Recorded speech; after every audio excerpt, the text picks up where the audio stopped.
aprender um pouco mais do Evangelho, das coisas boas, para que possamos a cada dia colocá-las em prática no nosso dia a dia, com os nossos familiares, nos nossos ambientes de trabalho, de escola.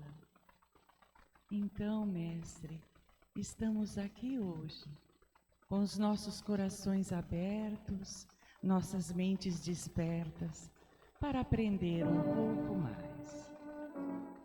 Que a Tua luz, Jesus, possa envolver a todos nós nesta manhã, para que possamos sair daqui melhores do que entramos.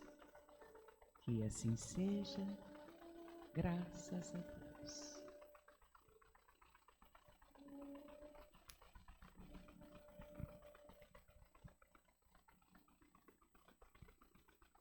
E hoje nós temos a Fernanda Rezende.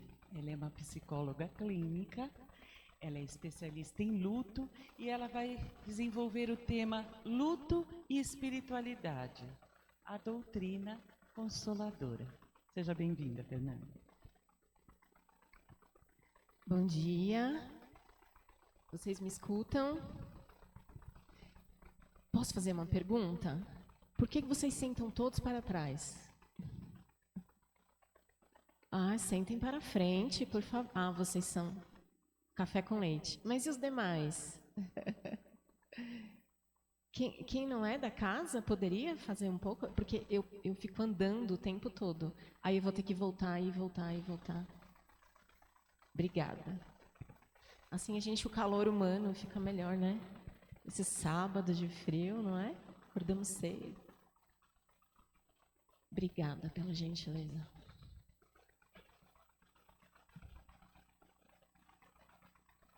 Pronto. Queria agradecer a casa mais uma vez, depois de muito tempo, né, Itara? Acho que foi antes da pandemia, né?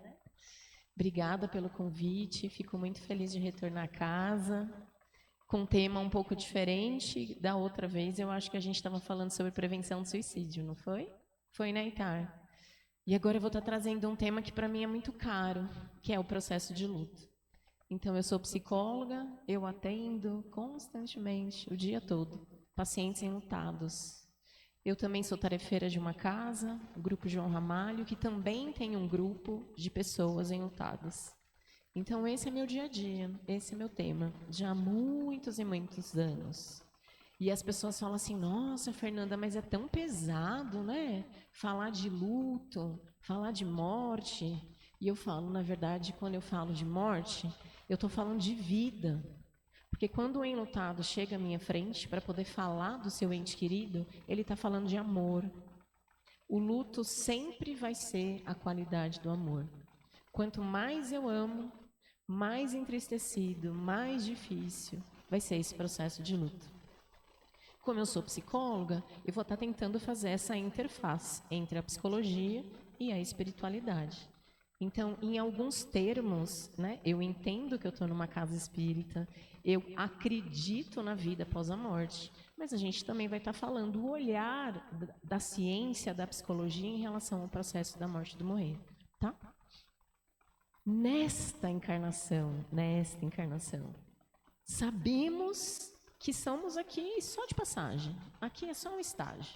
Aqui é um clique perto da nossa real vida.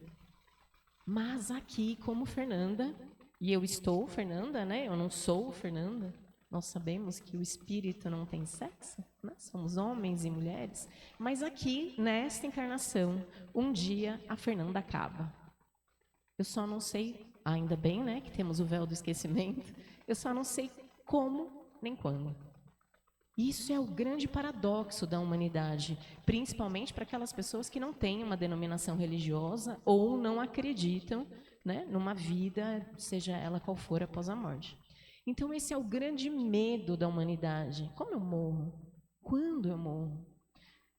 Pensando numa sociedade, né, numa construção, a gente entende que quando é uma criança, eu acho que só tem uma criança aqui, né? Neste momento, só uma? Que eu estou vendo? Acho que sim, né? Você é a mamãe dele? É? Dele? Não? Madrinha. Acho que só tem uma criança. Mas quando a gente pensa, né, no processo da morte, a gente olha uma pessoa jovem e diz assim, nossa, tinha um futuro pela frente. Quanto sofrimento. Mas nós, numa sociedade etarista é quando a gente tem um preconceito com as pessoas velhas, com as pessoas idosas. E quando a gente olha uma pessoa idosa que falece, a gente fala assim, mas já viveu muito, né? Já viveu muito, já chegou na metade, né? Já foi, já. É verdade isso? Claro que não. A dor do luto é sempre de quem vive e não de quem assiste. Não estou dizendo que a perda de uma criança, a perda de um adolescente não seja sofrido. Claro que é. Perda é perda. Mas a perda não tem idade. Não é porque a pessoa falecida é uma pessoa idosa, é uma pessoa improdutiva, que quem vive o luto sente mais ou menos. Eu sempre falo, a dor do luto é como uma identidade digital. Nunca vai ser parecida com a outra. Então, sempre, os enlutados falam isso. Fernanda, como eu sou julgado, além da dor de perder o meu ente querido, eu ainda preciso ouvir o que o outro acha que é certo. Mas você ainda está chorando? Nossa, mas você viu, ela nem chorou. Será que ela gostava do marido? Quem disse? Olha que preconceito. Então, quando o ITAR, as outras casas espíritas me convidam para poder dar uma palestra, para falar sobre luto, morte, morrer, espiritualidade, meu coração fica todo quentinho, porque isso chama também psicoeducação para a morte. E nós ainda nas casas espíritas, gente, eu dou muita palestra e eu escuto isso muitas vezes. Nós espíritas temos um título também assim, você é espírita, você não pode chorar. Quem disse? Aqui somos, encarnados, somos humanos. Até Jesus Cristo sofreu. Não teve? Ele teve todas as angústias, todos os medos, todas as sensações, porque era um espírito puro encarnado. Quem sou eu, Fernanda, que não vou sofrer? Quem são vocês, encarnados, que não vão sofrer? Claro que a gente sofre. E o luto, ele é um processo natural. É natural viver o processo de luto. O luto, ele é um trânsito. Algumas pessoas falam assim, o primeiro ano do luto, A gente, cronologicamente falando, nós como sociedade, precisamos ter um tempo. Hoje, dia 16, perdido. Dia 16 de agosto de 2025, quase 9 horas da manhã, a gente está pautado numa cronologia. Mas a dor, a adaptação do luto, ela não tem tempo. Ele é o tempo de cada um. A gente entende que tem as datas comemorativas e a gente sabe que, cognitivamente falando, a gente precisa disso. O primeiro Natal sem um ente querido, o primeiro aniversário, a primeira data da morte. Então, é a primeira vez que o enlutado vai entrar em contato com aquela data sem seu ente querido. Por isso que a gente fala do luto... A gente não, Porque eu não falo. A gente escuta, a gente dá um Google e fala, o luto dura 1 ano. Não dura 1 ano. Como uma mãe que perdeu um filho vai dizer, daqui 1 ano meu luto está superado. Essa é uma outra palavra que eu tenho horror. Luto não se supera, porque luto não é uma chegada, o luto não é uma corrida, o luto é uma adaptação a uma nova realidade. Nessa condição humana, nunca mais a vida será a mesma. Nunca mais. É claro que vem a espiritualidade e nos traz o consolo, traz um reencontro numa outra condição, mas nessa condição, nunca mais. Nunca mais eu vou sentir o cheiro, nunca mais eu vou abraçar, nunca mais eu vou ouvir a voz. Eu não vou criar novas memórias, eu não vou criar novos acontecimentos.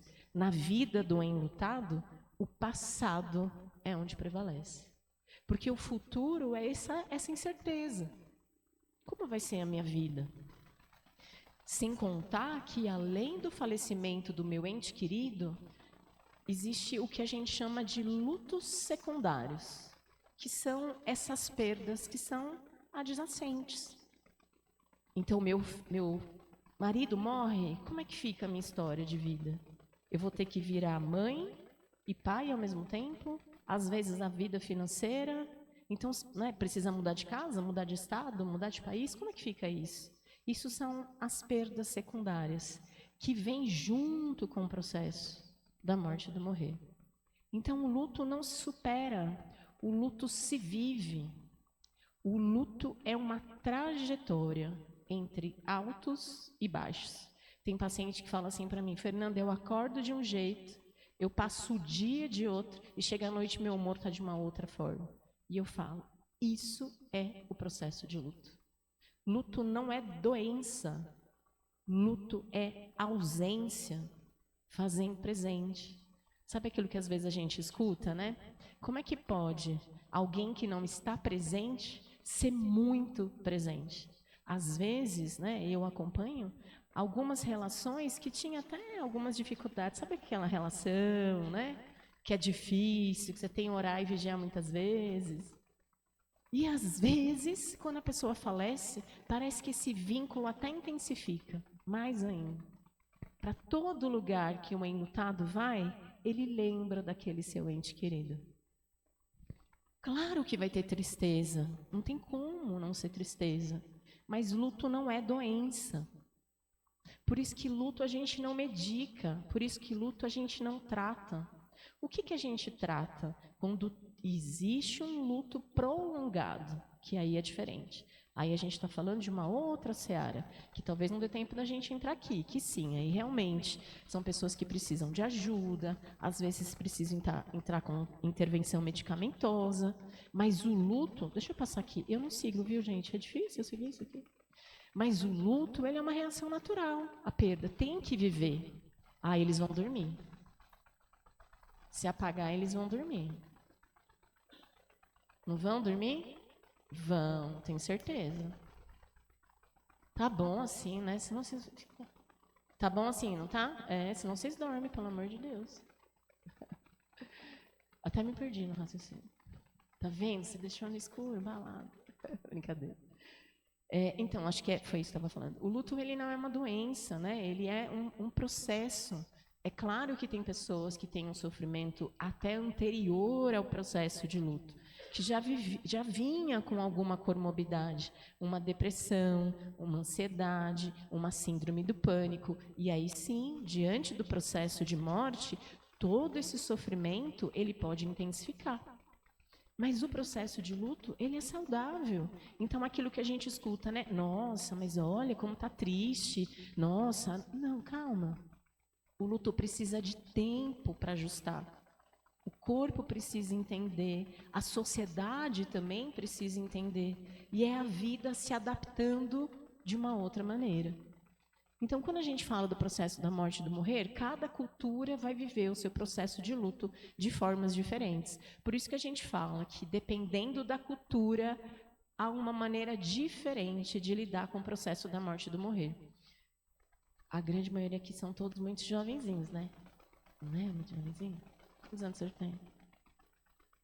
73, jovenzinho também. Acho que vocês não, que vocês são, acho que os mais jovens. Mas quem já frequentou um velório em casa? Levanta a mão, por favor. Quem já... Olha para trás, quem está aqui na frente. Olha.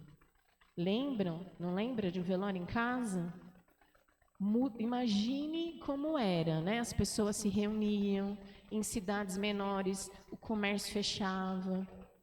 A minha avó falava assim, quando tinha um cortejo, ela dizia assim para mim, não pode cortejo, tem que deixar o cortejo passar, né? Porque senão é uma falta de respeito para a pessoa que faleceu.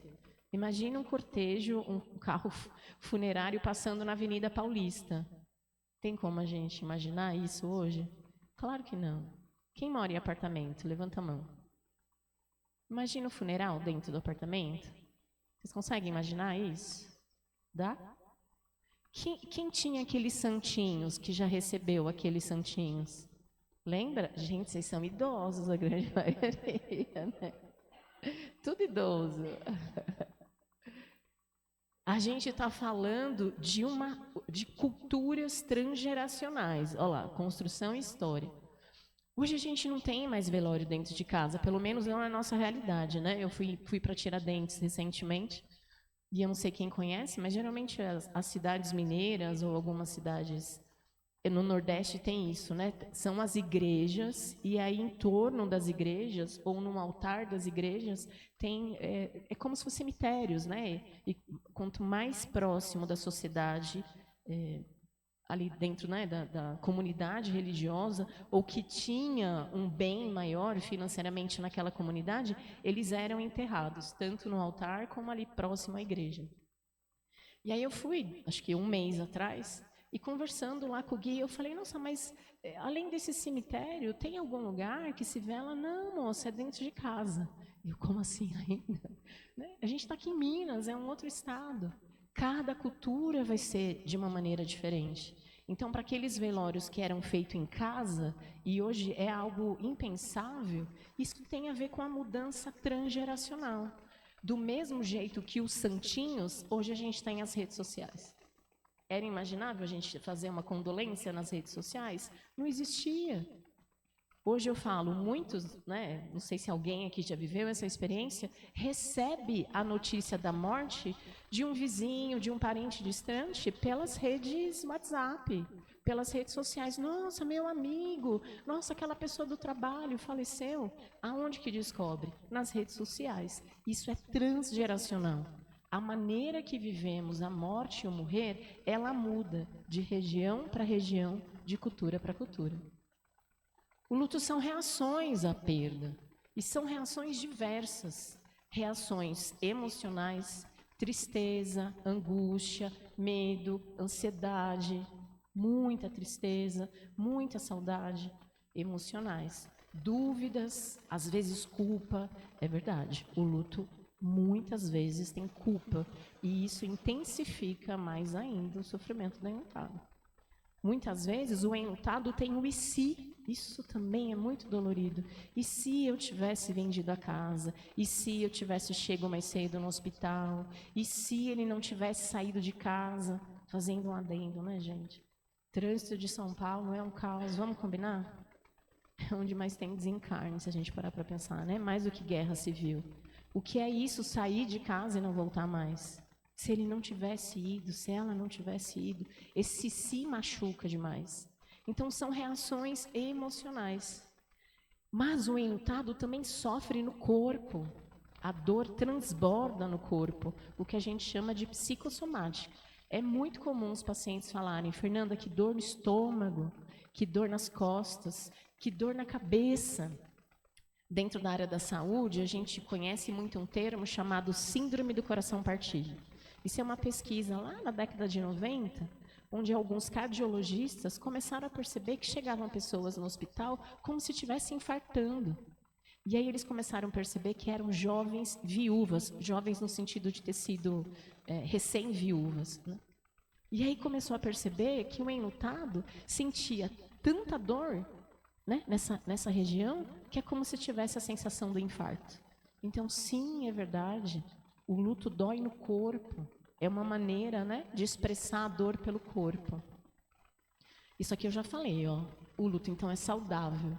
O luto é um processo necessário, importante de adaptação entre o que era antes e o que é depois. Mas tem esse luto que é mais complicado, sim, aí é verdade. Varia de indivíduo para indivíduo e varia de experiência para experiência. Além de eu ser psicóloga especialista em luto, eu também tenho muita experiência em atendimento a pessoas com pensamento e tentativas de suicídio. O meu mestrado foi sobre suicídio entre os idosos, que é um tema que a gente não discute, mas que é muito, muito importante. Mês que vem a gente vai ter setembro, né? Eu tenho várias ressalvas do Setembro Amarelo.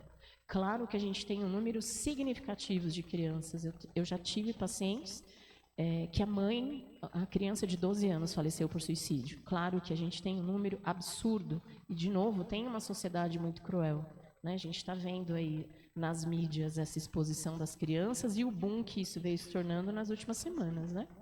A gente sabe dessa exposição que também tem uma mudança transgeracional. Mas os idosos falecem muito por suicídio. E é um fenômeno que é mais calado ainda. Se é difícil falar sobre suicídio, ainda mais dentro de uma casa espírita, que a gente sabe que muitas vezes, às vezes, tem preconceito também. E essas pessoas acabam sendo invisíveis, essas pessoas idosas. Então, o suicídio, sim, é verdade. É uma morte agressiva, é uma morte violenta. A morte de uma criança, a morte dupla, quando a gente vê, né, vários membros da família falecendo ao mesmo tempo, isso geralmente acontece em acidentes ou como foi na Covid. Então, dependendo da causa da morte, o luto pode ser mais intenso. Ah, Fernanda, não quer dizer que meu ente querido que estava ali no hospital, né, sofrendo já algum tempo, a minha dor vai ser menor? Claro que não. Mas quando a gente pensa num processo, eu trabalhei anos em hospital, em cuidados paliativos, né, junto com pessoas que estavam falecendo. Você vai se despedindo de tempo em tempo. Você vai entrando em contato com a possibilidade do falecimento. Quando a morte ela é repentina, ela é abrupta, é uma outra maneira do ente querido lidar com esse processo. São dores diferentes. Mas dependendo da causa morte, a gente imagina que pode ser um luto mais complicado e mais dolorido. Tá tudo bem assim? Tô falando muito rápido? Não? Tudo bem? Sim? Pode falar. Pode abrir para pergunta? Pode. Ah. Isso. É o tempo de cada um. É verdade. Sim.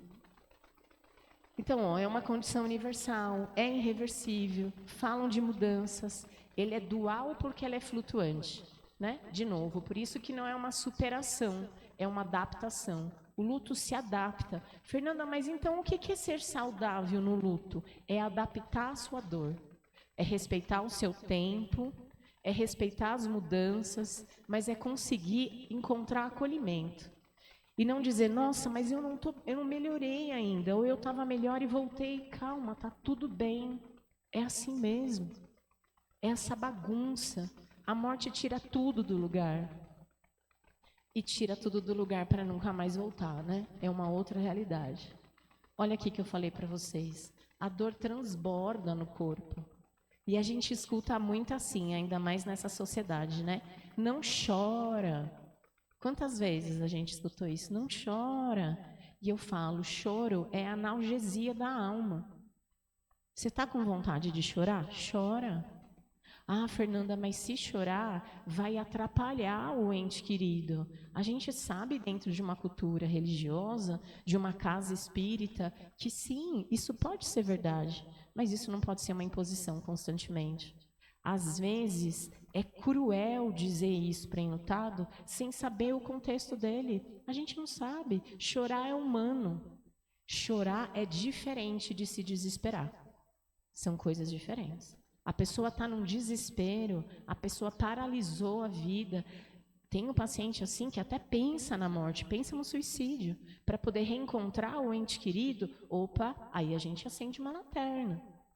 Mas e uma pessoa, uma moça que não casou, que não teve filhos, que cuidou da mãe e do pai, envelhecendo até o último instante. O pai e a mãe falecem. Essa moça não tem amigos, essa moça dedicou a vida até profissionalmente para a família. E aí eu vou dizer para uma moça dessa que ela não pode chorar? Que ela tem que seguir a vida? Olha como são contextos diferentes.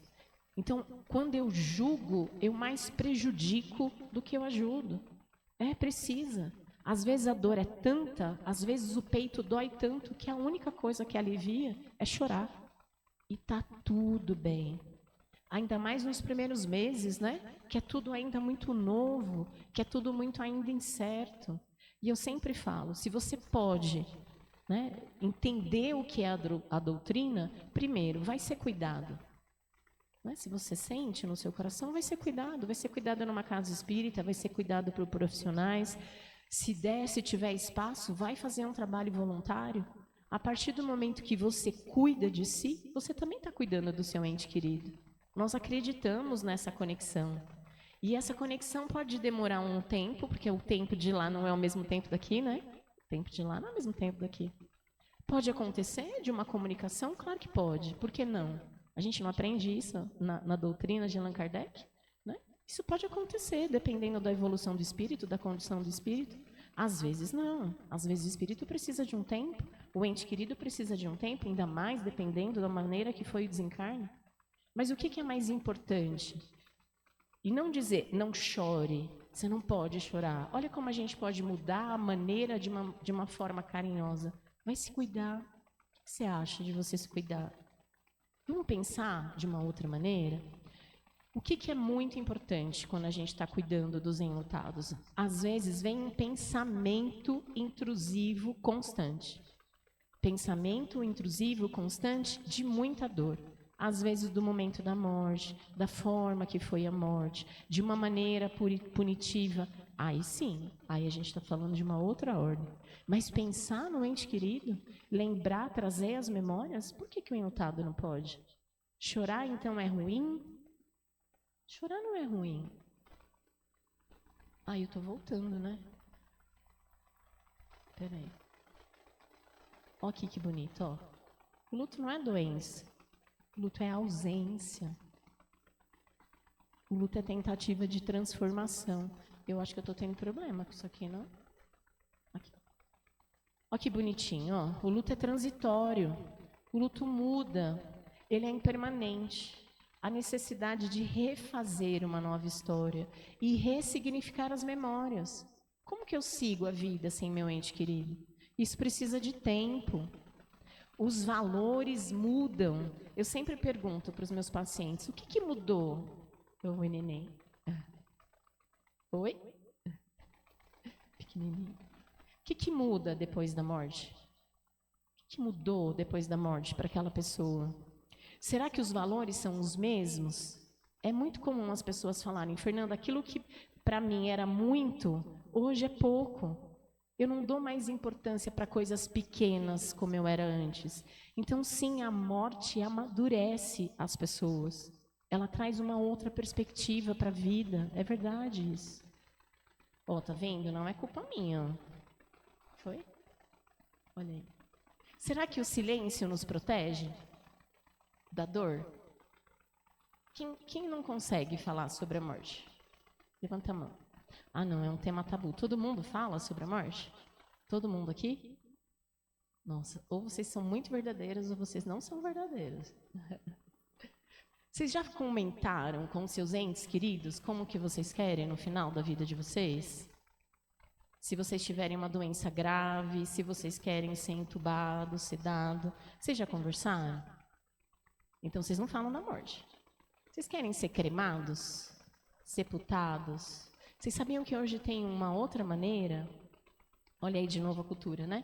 Quando a gente pegava anos atrás, a gente passava nos cemitérios, era aqueles mausoléus gigantes, né? Que aquilo é um museu a céu aberto. Com o passar do tempo, veio os jardins cerimoniais, que são os sepultamentos, né? Agora existe uma outra modalidade, aqui em São Paulo não tem, eu acho que é Santa Catarina e Minas, que são os bioparques. Vocês já ouviram falar dos bioparques? A pessoa, o ente querido, ele é cremado, o procedimento é de cremação, a família leva para esse bioparque e é feita uma espécie de compostagem. E aí as cinzas do ente querido, junto com outros produtos, durante 1 ano, ele fica incubando uma semente de árvore. E essa semente de árvore, cada um tem uma especificidade diferente, como se fosse uma simbologia diferente. Depois de 1 ano, que essa muda cresce, a família faz um novo cerimonial e, literalmente, é um parque. E a ideia é biodiversidade, né? Como a gente está olhando o planeta de uma maneira diferente, a gente entende que a questão da morte, ela também tem que ter um impacto diferente. Claro que tem uma questão financeira, econômica, né? Não é um procedimento barato para a maioria da população, mas é uma nova perspectiva, né, de sepultamento. Então, às vezes a gente não fala sobre isso. A gente não fala. Eu brinco que quando a gente perde um ente querido, é muito importante a ideia de como a pessoa será velada, a roupa. E eu sempre falo, não é qualquer roupa. É a roupa que foi no casamento, é a roupa que foi na formatura, é a roupa que a pessoa mais gostava.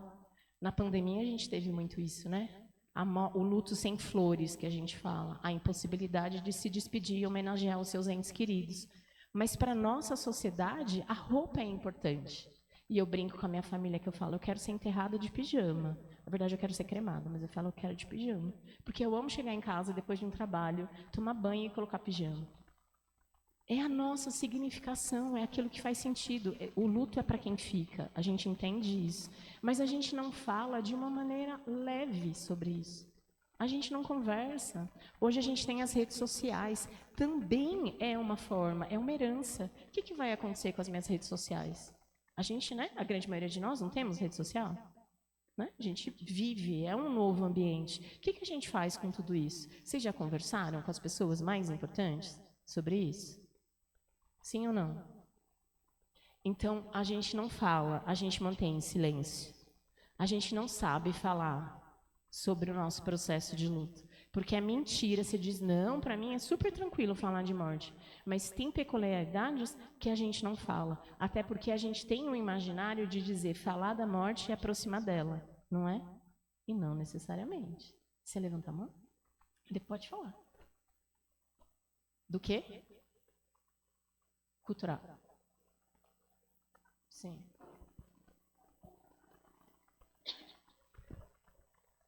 Sim. Exatamente. Sim. É. Ela está perguntando, que ele pediu para repetir a pergunta. Fala aqui, fala, gente. É a questão do rito de passagem mesmo, a questão do dia 2 de novembro agora, finados, a gente tem no Brasil a cultura de homenagem, levar flores, oração, missa, colocar o nome, seja a sua crença. No México, ele é festividade aos mortos, é dia de la muerte, que eles chamam, né? E o luto, ele não é só morte, ele é, se eu perdi meu emprego, se eu perdi o meu namorado que eu não esperava, né? Não fisicamente, mas terminei com ele, isso é um luto também. Desculpa, eu acabei não falando, mas exatamente isso. É que hoje, como o tema era falar do luto por morte, mas exatamente isso. O luto não é só por morte. É mudança de país, é luto, perda de emprego, separação, tudo faz parte do processo de luto, tá? É que como é muita coisa, eles me dão 30 minutos para falar um ano. Mas é verdade, você tem razão, tá? Isso é verdade. Então, a gente estava falando que, dependendo da cultura, né, são expressões diferentes. E a gente não fala, a gente mantém em silêncio, porque a gente tem medo. A gente tem a sensação de que falar sobre a morte aproxima em relação à morte. A importância, né, dos ritos de passagem, é importante isso. Então, eu vou pegar a ideia do 2 de novembro. Nós, na comunidade espírita, a gente escuta muito, mas a gente sabe que o espírito não está lá, ele está sendo cuidado, ele está sendo tratado. Mas se para aquela pessoa faz sentido, por que não? Se ali é um espaço que ela pode sentir acolhida, que ela pode fazer uma prece, a gente sabe que a prece é o respiro da alma. Se naquele ambiente é o que faz sentido, por que não? E está tudo bem. Olha como é diferente. A gente acolher esse enlutado e não ditar regras. Não está pronto. Talvez aquele enlutado não esteja pronto. É a mesma coisa com os pertences. Alguns pacientes falam assim para mim, Fernanda, principalmente mães que perderam filhos pequenos. Eu estava no hospital, ou eu estava no velório, ou mães que perderam um bebê natimorto, né, que na hora do parto a criança faleceu. Várias já comentaram assim, Fernanda, eu cheguei em casa, as coisas dos meus bebês não estavam mais lá. Guardaram todos os pertences ou doaram todos os pertences. Isso pode ser muito agressivo, que é uma segunda aniquilação. Nós somos objetos, a gente precisa disso. A gente tem óculos, a gente tem uma bolsa que a gente gosta, a gente tem um ursinho da criança que é importante. Então não dá para desfazer, desapegar. Covid, isso foi absurdo. Não dá para desapegar, tem que ter tempo. Separa as roupas, vai devagar. Não chega no desespero. Deixa eu arrumar, deixa eu fazer, porque eu fui lá na casa espírita e falaram que não pode, que tem que... Calma. Cada caso é um caso, cada pessoa é uma pessoa. Tudo no seu tempo. Fernanda, mas a minha vizinha está lá 2 anos com o quarto do filho. Aí é diferente. Mas quando a gente fala nos primeiros meses, lembra, é uma adaptação, é um choque. O enlutado precisa de tempo para poder organizar tudo isso. Olha aqui, ó, o luto é de quem sente e não de quem assiste. Eu sei o que tem que ser feito, eu sei, a gente estuda, mas eu não sei se aquela pessoa está preparada. E aí, quando, na verdade, eu acho que eu estou ajudando, o que eu estou fazendo? Eu estou prejudicando. Vocês me ajudam no horário que eu não estou vendo? 5 minutos? Meu Deus. E os lutos não reconhecidos? Isso aqui é mais difícil ainda de ser acompanhado. Suicídio, tem sempre julgamento, ainda mais agora na internet, é o que mais tem, né? Sem citar nomes, mas teve um bispo, pastor, que morreu por suicídio, acho que 2 semanas atrás. E um dirigente, sim, nacional, muito grande no meio evangélico, ali na mensagem dele, depois vocês procuram no YouTube, ele disse que aquele bispo, aquele pastor não era de Deus, porque ele morreu por suicídio. Olha isso. Um dirigente religioso que deveria estar ali acolhendo ainda mais os seus, e a gente tem números absurdos de padres, pastores que morrem por suicídio, na própria comunidade ele é julgado. E pior ainda, né? Ele deixa de ser filho de Deus. Olha isso que forte. Isso a gente escuta muito. Eu até entendo, tá? Gente, eu sou espírita, tá? Eu não estou falando mal, pelo amor de Deus. Até quando as pessoas que não são espíritas, que não têm uma familiaridade com a doutrina, chega até uma casa espírita e escuta: quem se mata vai para o Vale dos Suicidas. Gente, olha como isso pode ser agressivo. Uma mãe que perdeu o filho, que está buscando um acolhimento, chega numa casa para ser acolhida e ela escuta que todo espírita que se mata vai para o Vale dos Suicidas e perpetua o sofrimento. Faz sentido isso? Ajuda essa família? A pessoa não volta mais. Imagina. Eu vou naquele lugar buscar acolhimento, eu escuto isso? Jamais. Não estamos aqui para julgar, de forma alguma, mas existem relações. Apagaram o negócio? Apagou. Diamantes, amigos, enteados, são novas configurações. Irmãos, são lutos que não são validados, são lutos que não são reconhecidos. Ah, morreu um irmão, né? Morreu a minha irmã? Quem sofre mais? Ah, sofre mais meu pai e minha mãe. E eu? E a história que eu tenho com a minha irmã e com o meu irmão? Por isso que a gente chama de lutos silenciados. Gente, sociedade de pet, né? Cachorro não está mais na casinha do lado de fora. Cachorro, hoje em dia, para muitas pessoas, cachorro, gato, está dentro de casa fazendo parte da família. Luto de pets também é um luto que não é validado. Perda gestacional, a mesma coisa. Ah, vocês são jovens, vocês têm outros filhos. Ainda bem que foi no começo. Olha que gritante isso. Olha como isso é sofrido para esse casal, para essa família.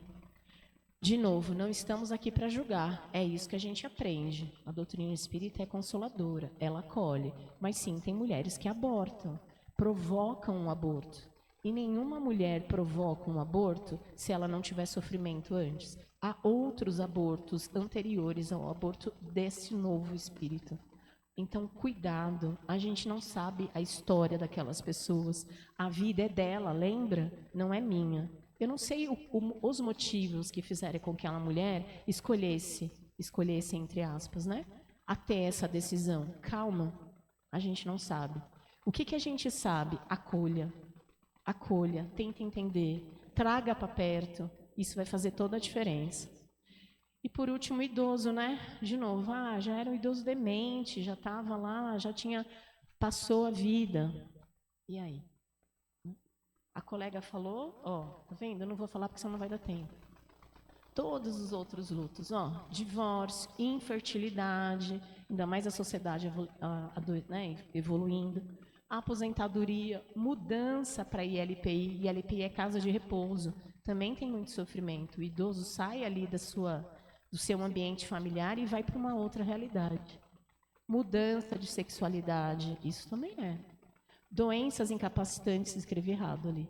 Perda de um membro e a síndrome do ninho vazio. Quem já é um pouco mais idoso sabe isso na pele. O que é passar uma vida inteira num ambiente familiar, os filhos saírem, casarem. O que fica muitas vezes? Estou terminando, tá? Tem? Tô, né? Tá. Passei já do tempo? Passei. Se aprende com a dor da perda. E aí a ideia do consolo pela espiritualidade. Faz muita diferença no meu trabalho quando a pessoa tem uma espiritualidade, seja ela qual for.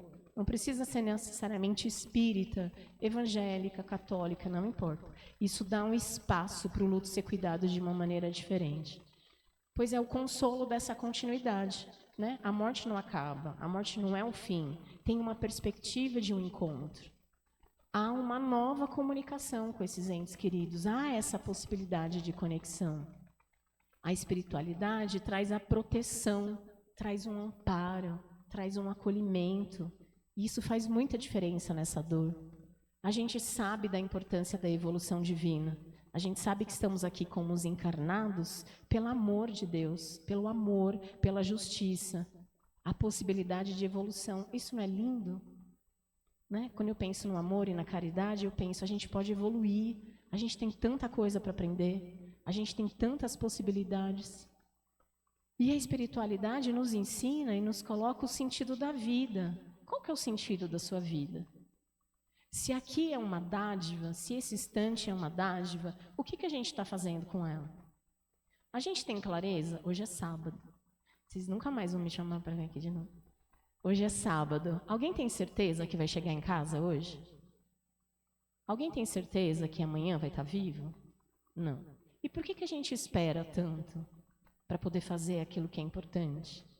A gente tem um propósito nessa vida. Você pode não lembrar, mas foi lá, você assinou. E aí, será que você está cumprindo isso?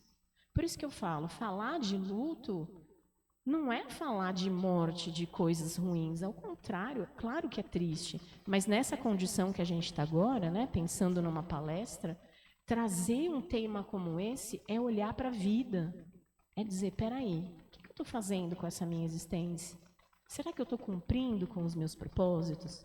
Será que eu estou trazendo mais dívida? Estou acumulando seara espiritual, né? Porque a gente vai tudo no seara ali, espiritual. Seara não, seara, né? Quando Serasa.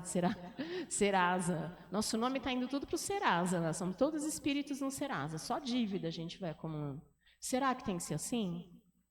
A gente pode evoluir, a gente pode ajudar, sempre a gente pode ajudar. Sempre tem alguma coisa que a gente pode ensinar, da mesma forma que a gente sempre tem alguma coisa que a gente pode aprender. Então, se vocês estão aqui sábado de manhã, nesse frio, espero que vocês tenham plantado uma sementinha do que vocês estão fazendo com essa existência de vocês. Porque um dia chega a nossa vez. Um dia a gente sai dessa encarnação.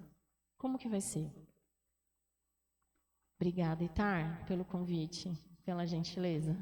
Obrigada, querida.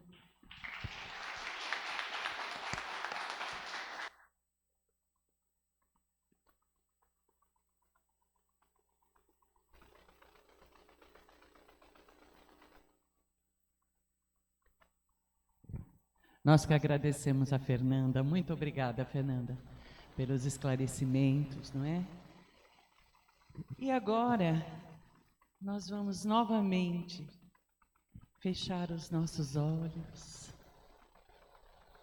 Nós vamos novamente nos interiorizarmos e depois de muito recebermos, nós vamos elevar novamente os nossos pensamentos e os nossos corações, emitindo vibrações de paz e de amor para o nosso planeta Terra. Que haja paz e entendimento. Nós vamos vibrar com Jesus e com todos os espíritos amigos, saúde e bem-estar para todos os doentes e para aqueles que sofrem. Nós vamos vibrar com Jesus, harmonia e paz para os nossos lares. E nós vamos vibrar também por nós mesmos, para que sejamos cada vez mais lúcidos, cada vez mais confiantes, cada vez mais esperançosos em dias e em momentos melhores. E só nos resta agradecer a esses amigos do plano espiritual, a Jesus e a Deus nosso Pai, por mais esta oportunidade de aprendizado, que possamos levar para o nosso dia a dia, para os nossos corações, tudo aquilo que hoje ouvimos, que possamos refletir e que possamos a cada dia trabalhar os nossos lutos com esperança, com confiança em Deus. Que assim seja, graças a Deus.